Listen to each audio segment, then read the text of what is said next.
Reince Priebus, Trump's former chief of staff, lasted only 6 months before he was fired.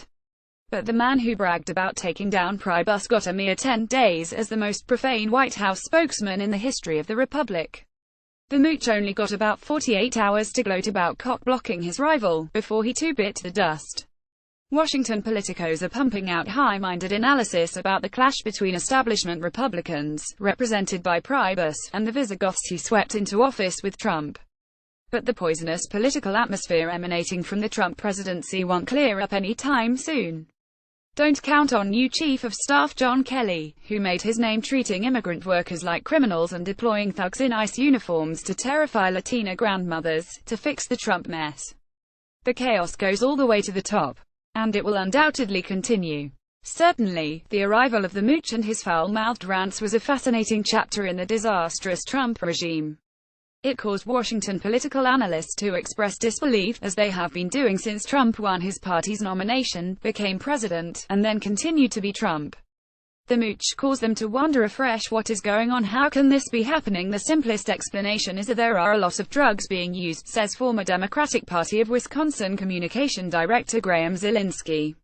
I think there is probably a pile of cocaine and big bottle of scotch back there. There is no coherent pattern. The simplest explanation is that there are a lot of drugs being used.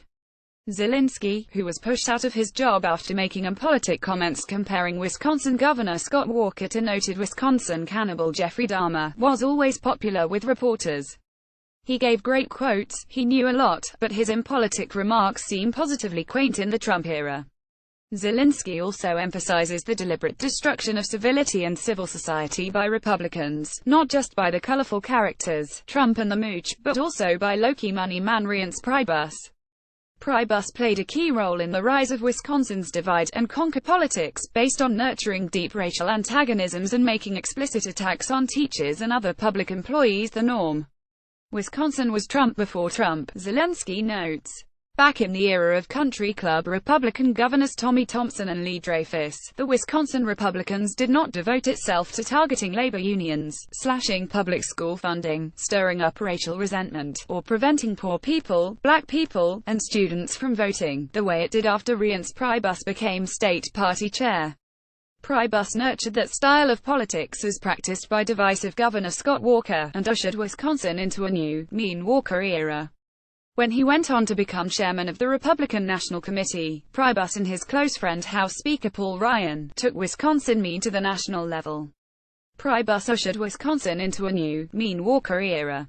He was, as Zielinski puts it, one of the early trustees of the post-Citizens United hellscape. Priebus served as a conduit for the massive influx of cash from the Koch brothers, the right-wing Bradley Foundation, and various far-flung right-wing billionaires into statewide elections. He was, as Zielinski puts it, one of the early trustees of the post-Citizens United hellscape.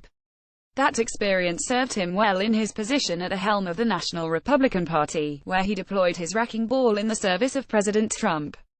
Zielinski remembers when Priebus first bragged about dumping $300,000, a previously outlandish sum, into the race to defeat Wisconsin's Democratic Senate Majority Leader Russ Decker. It was the beginning of the flood-of-cash approach to politics that helped remake the state and the country. He killed the whole Democratic bench, Zielinski recalls. He surgically beheaded every viable Democrat. He is totally cynical and evil. And he is really good at it. One of Priebus' key qualifications was the role he played in voter suppression in Wisconsin. The Group 1 Wisconsin now put out a press release shortly after Trump was elected, pointing out that, while alt-right Trump advisor Stephen Bannon was causing an uproar with his overtly racist, white nationalist rhetoric, Trump's selection of Reince Priebus as his chief of staff was also a red flag. Throughout his tenure as a top Republican Party insider, Reince Priebus has been intimately involved in despicable efforts to silence the voices of legal voters, One Wisconsin Now research director Jenny Dye commented. As Republican National Committee chair, Priebus worked to secretly fund the legal defense of Wisconsin's voter ID law.